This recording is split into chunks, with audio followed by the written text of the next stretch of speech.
Welcome. We're going to discuss how we differentiate exponential functions. So the first part of the lesson, we're going to talk about how we differentiate e to the x. So we're looking at functions that specifically have a base e. Keep in mind that e is a number like pi. E is not a variable. E is approximately 2.7. So as a reminder, the reason this is an exponential is because my input is now a power. So when I talk about e to the x, we're talking about approximately 2.7 to the x. So you might be asking yourself, now, why are we talking about the derivative of e to the x first? Well, here's why. When we do our proof for the derivative of e to the x, we have to talk about the following special limit. So let's talk about the limit as x approaches 0 of e to the x minus 1 over x. It is a limit that will help us see a very unique relationship between e to the x and its derivative. So I've already been on Desmos and I typed it in, and this is what the graph of e to the x minus 1 over x looks like. So obviously if I try to make this a little bit bigger in here, it's never really defined at 0. We do have a hole in the graph, but this is one of those special limits because I can't really do anything to algebraically show you what's going on. But if we look at the behavior from the left and right, this limit is going to the y value of 1. Okay, so again, if you want, you can pull up a t-chart and I would have done that in class, but in the interest of a video, we need to remember that this special trig limit is 1. All right, why do we need to know that? Because let's do the proof to differentiate e to the x. All right, here we go. How are we going to do it? Well, as a reminder, we are adding this to our repertoire of we have limit definition, we have basic derivative rules, we look for a product or a quotient, we have chain rule, we've learned implicit differentiation. Related rates was an application of that. We have learned trig derivatives, and in the last lesson, we learned inverse trig derivatives, and now you're going to learn your exponentials, and next week you will learn your logs. So that is where this fits overall in your a repertoire of differentiation. All right, let me get rid of that so that we have some room for our proof. All right, here we go. Friends, you can't do anything, you can't use anything but limit definition. E to the x is not a product, it's not a quotient. Some kids go, well, why can't I use basic differentiation rules? Because when you do power rule is x to the n. That's when your base is a variable. In this case, friends, your base is not a variable. So power rule does not apply on e to the x. It doesn't fit the criterion. It doesn't fit the hypothesis, the if part of the theorem. So I can't use power rule. It's not a product. It's not a quotient. It's not chain. I can't do anything implicitly. It's not a trig derivative. It's not an inverse trig. So what do we have to go back to? You guessed it. We have to go back to limit definition. So I'm going to do the limit as x approaches, delta x approaches 0. All right, and this will be e to the x plus delta x minus e to the x all over delta x. That's my limit definition. But what you have to remember, sidebar, is you have to remember your properties of exponents. So a very simple property, if I have x squared times x to the third, I get x to the 2 plus 3, which is 5. So remember, I can go in reverse order. If I had x to the 4 plus 5, can't I rewrite that as x to the 4th times x to the 5th? So how does that relate to this problem? Well, if I have x to the x plus delta x, I can separate that into, so I need to go back, hold on. So if I have e to the x plus delta x, I can go backward and write this e to the x times e to the delta x. And that's what we're going to do next in our proof. So I can rewrite that by properties of exponents as e to the x times e to the delta x minus e to the x all over delta x. And I personally believe that is the hardest part of this proof. All right, so what do we do next? Well, here's a term, here's a term. They both share an e to the x. So I'm going to factor out an e to the x, which gives me e to the delta x minus 1 all over delta x. All right, so you have to remember that e to the x is some constant. There is nothing for me to input. E to the x is some constant.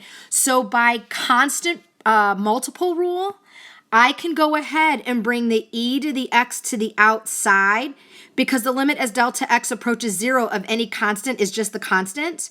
So I have the limit as delta x approaches 0 of e to the delta x minus 1 all over delta x. And friends, that has the same properties, the same setup as our special limit. So I can replace that with the 1. So I have e to the x times 1. So the derivative for e to the x is itself. The derivative of e to the x is e to the x. And that's why, especially during this time of a pandemic, if you think about e to the x looks like this, if I want to draw its derivative, well, think about it right here. The derivative is always positive. It's always positive. And out here, your derivative is really flat. It's really close to 0. Up here, your derivative is very, very, very positive. It's very steep. So when I want to draw f prime, sorry, I'm doing inverses in algebra 2, and then we just did inverse trig derivatives, so my apologies. So anyway, if you look at the derivatives as x is really, really negative, it's really, really close to 0. And then in here, it starts to get more positive, and then it gets extremely more positive, so its derivative is itself. The rule is written in terms of chain rule, so that if you have the derivative of e and this is something other than the identity, then you have to multiply it by its inside derivative. Functions of the form y equals k e to the x are the only functions, and they are their own derivatives. So if you are being asked to find the derivative of e to the 2x minus 1, this is not just an e to the x, so this is going to require chain rule. My u is 2x minus 1, so that means u prime is 2. So the derivative is just itself, e to the 2x minus 1. I just recopy it, but then it's going to be times 2, which is u prime. So it's just e to the u times u prime. On these, there really is no preferred way to write it. I would accept that as a final answer. You could write it nice and pretty as 2e to the 2x minus 1. All right, I'm only doing one more example because these are pretty much they're that straightforward. Again, when I'm looking at this, if this was a test question, all right, I might have to use basic derivative rules when I differentiate u, but I can't just use basic. This isn't a product. It's not a quotient. We are going to use chain rule. All right, I'm not going to use implicit differentiation. This is not a trig derivative. This is not an inverse trig derivative. This is an exponential. And you need to ask yourself, is the exponential base e or not base e? It's base e. So that means it's just itself, which is e to the negative 3 over x. But then I do have to multiply it by u prime because we have to use chain rule. So I can think of u as negative 3x to the negative first power, and then I can use basic derivative rules to get 3x to the negative second, aka 3 over x squared, because we don't want any negative exponents in our final answer. And if you, let's see, that is what we have so far. So this would give me a final answer of 1 over, no, that would be incorrect. Hold up, bonehead. I would get 3 over e to the 3 over x times x squared, or you could write it x squared e to the 3 over x on bottom. It's really personal preference. All right, here is a problem that we are going to use, and ironically, it's about the flu. And so here we talk about the spread of flu in a certain school, and obviously we could probably, at this point, this is what people are doing. They are modeling the current pandemic. So the spread of the flu in a certain school is modeled by the following equation, where P of T is the total number of students infected in T days after the flu was noticed. Many of them may already be well again at time T. So when they want you to estimate the initial number of students that are infected with the flu, basically they want to know what is happening on day 0. What is the initial amount of people? So that is really just an algebra question. They want you, that was sloppy, they want you to find P of 0. So that's 100 over 1 plus E to the 3 minus 0, so it's just 3. And just for the sake of time, you can type that in a calculator, but you get approximately 5 people. I think it's 5 point something. So if you said around 6 because you rounded up, you guys, that's fine. But it's just right around 5 people. But question 2 is asking, how fast is this flu spreading after 3 days? That implies they want a rate. And since this equation is not linear, it requires calculus. So I'm going to rewrite that equation. Let me get a different color. I always like Mr. Cotton. He's like, let's get a suitable color. All right, so I'm going to rewrite this as P of T is equal to 100, and I'm going to bring the denominator up to the negative first. Because now I can just use chain rule as my overarching derivative rule, and then when I take the derivative of the inside, then I will have to find the derivative of E. So when I drop this down, I get negative 100, the junk inside, raised to the negative second power, times the derivative of the inside. Well, the derivative of the inside, the derivative of 1 is 1, or excuse me, is 0. All right?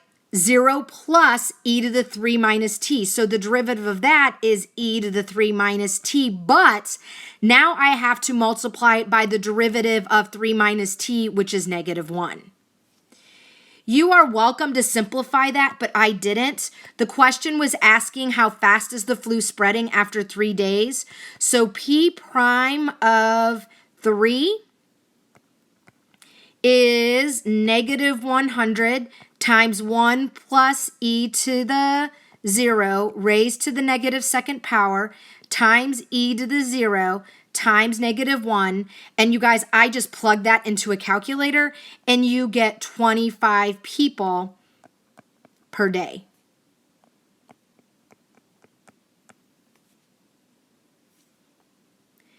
Last, when will the flu spread at its maximum rate? So on here, what I did is I went ahead and I graphed the derivative. I graphed P prime of t, and you will notice that you have a maximum point at that 325. So hopefully this is a problem that people aren't getting too upset about. It was a problem that I've had in my notes forever. But if you were going to apply this to the current pandemic, you do have people at the CDC gathering data, coming up with modeling that a computer is probably going to come out. And they're using that to try to predict our peak and to try to predict, you know, when we will not have to stay at home and whatnot. So that is the end of how we differentiate e to the x. And now we are going to discuss the derivative of a to the x, a base other than e. So if you have not already done so, I have another video that deals with all of your logarithm rules. Logarithm, I have a spelling error. There we go. Your logarithm rules. If you aren't familiar with your logarithm rules, I suggest you spend some time on that video, because not only do you need those logarithm rules in order to do the proof of the derivative of a to the x, but you will also need them for next week's lesson when we actually find the derivative of logs. All right, friends. So here's what I'm going to pick up for our next derivative rule. This is the property of logarithm that we need in order to successfully derive the derivative of any base to the x power. So if that notation isn't something that you understand, in the other video, you won't need to watch the whole thing, but I end with it. So go to the very end of the video, scrub back about 2 to 3 minutes so that you can understand what that means, because we will need to use this. Then the very first step of the proof has to do with that property of logarithm. It's an inverse. All right, here we go. So the proof of the derivative of a to the x. Well, again, remember that this is going to be adding to your derivative rules. So I cannot use basic differentiation rules. Again, basic differentiation rules have to do with polynomial form. This is not polynomial form. A is not a variable. A is a constant that has to be between 0 and 1 or or greater than 1, because the definition of an exponential function, all right, this is why it can't be 0. If you have 0 to the x, number one, it's not going to have a graph that's either exponential growth or exponential decay. It's going to be some constant. I know that 0 to the 0 power is something that is very much hotly contested, but you get a constant function. Therefore, 0 cannot be a base. 1 cannot be a base because 1 to the x, 1 to the first, 1 to the second, 1 to the 1/2 is 1. That's also a constant function. It does not look like this. So 1 cannot be a base. You cannot have a negative base because whenever x is an even power, you're going to get a positive output.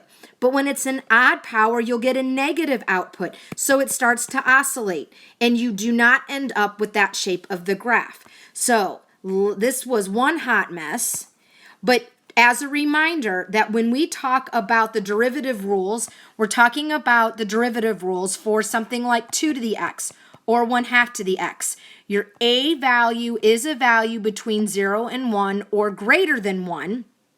A cannot be a negative number, it cannot be 0, and it cannot actually be equal to 1. So when I do this proof, I can't use basic rules.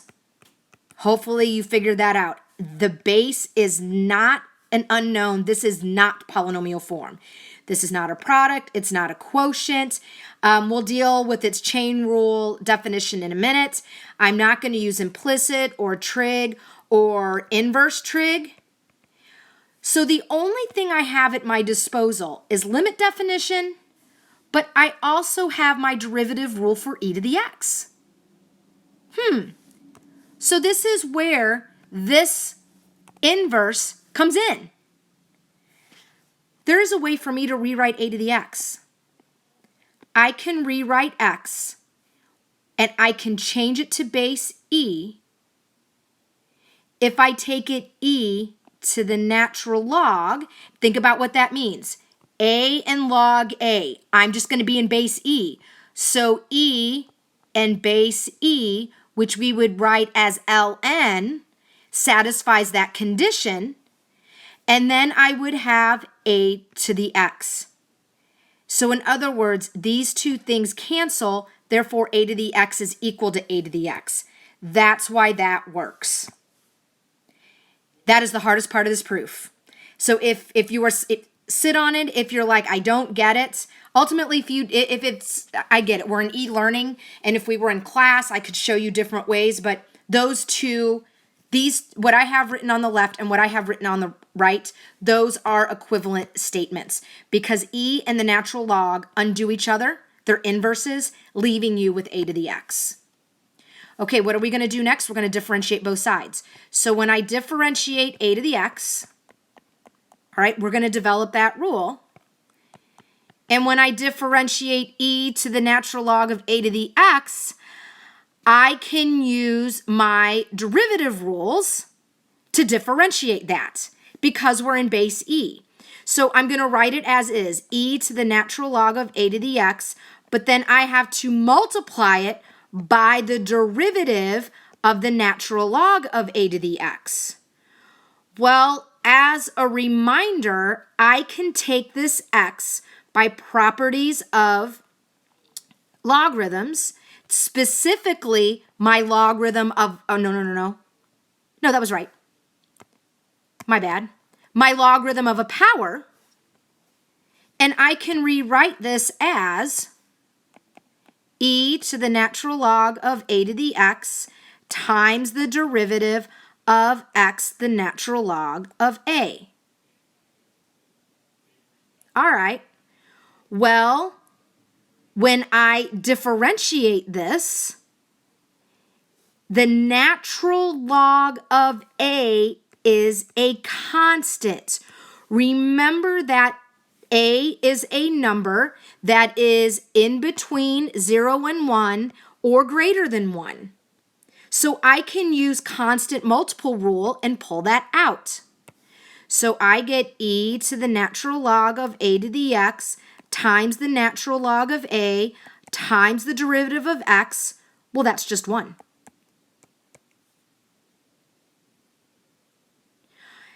And then you might be saying to yourself, okay, Nop, what's going on? Well, when I talk about the natural log of a to the x, the e and the natural log cancel, and I can rewrite that back as a to the x times the natural log of a. And friends, that is my derivative rule for exponentials where the base is something other than e. It will always include this natural log of a factor. So if I want to find the derivative of y equals 2 to the x, I say to myself, what am I dealing with? I'm dealing with an exponential function. Is it base e or is it something other than base e? It's something other than base e. I'm going to have to include the natural log of a as a factor in my answer. So when I differentiate this, I'm going to get y prime is equal to, all right, so my first derivative rule is I just write what it is. All right, so I do have 2 to the x. But then my a value is 2, so then I have to multiply that by the natural log of 2. And that is my final answer. And there is no whippersnapper way to write it. If you wanted to write it as the natural log of 2 first times 2 to the x, that's fine too, but you're going to have kind of some awkward answers because there's really no pretty wonderful way to write it. All right, so now we're going to find the derivative of y equals 2 to the 3x. So this is a case where that is not just an x, so chain rule is going to have to kick in. All right, so how do we put this together? I'm first going to identify that this equation, or this function, that this function is exponential. Is it base e or not base e? It's not base e, so I'm going to have to include a natural log in my final answer. So I have y prime equals, and the first thing you do is just like you do with exponential. You just rewrite the problem, but I have to multiply by the natural log of 2 because that's the derivative rule, and I have to multiply by chain rule the derivative of 3x. Friends, that's your answer. I really don't care how you want to write it. I mean, but you could write it, I guess, as 3 natural log of 2 times 2 to the 3x if you like that better. But there is no right or wrong way or order because multiplication is commutative and associative. Okay, at what point on the graph of the function is y equal 2 to the t minus 3? Does it have a tangent line with a slope of 21? Okay, this is a little bit of a twist, but we want to know when does the tangent line have a slope of 21? So this is clearly not linear, so we have to differentiate it. So I ask myself, what am I dealing with? Well, I have y equals 2 to the t minus 3. So I do have an exponential and I have a base a, which means the natural log of 2 is going to be a factor in my derivative. So y prime is going to equal 2 to the t times the natural log of 2, and the derivative of 3 is 0. They want to know, when does the tangent line have a slope of 21? So this is where we just set the slope equal to 21.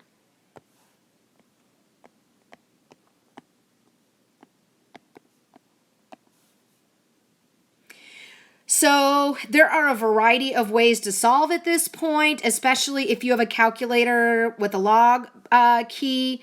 I could take 2 to the t is equal to 21 over the natural log of 2. And here is what a lot of kids do on their calculator. If you have one that has what am I trying to say here? If you've got a log key that you can do any log, what most kids at this point do is they just take a log base 2 and a log base 2, and log base 2 of 2 is 1, and the t comes down, and that's a way to isolate t. And then in your calculator, you just do log base 2 of 21 over the natural log of 2, and I will let you put that in your calculator to get that final answer. I do have a problem. I'll be honest with you. There are some years where I bag it due to time, and that's what I'm going to do this year. I don't want to make this video any longer than it needs to be. So at this point, this was in the previous video on review of logarithms. This is a recommended assignment. This right here is also a recommended assignment. And this bookwork, if you're bored, you're welcome to do it, but that is not necessary. If we had some work time in class, I would have given it to you. I believe you have WPE number 6 due on April 21st, and it is cumulative, so you will see some related rates implicit and inverse trig on it. And as a reminder, if you have any questions, I am available on Zoom Tuesday and Thursdays for help. Have a good one.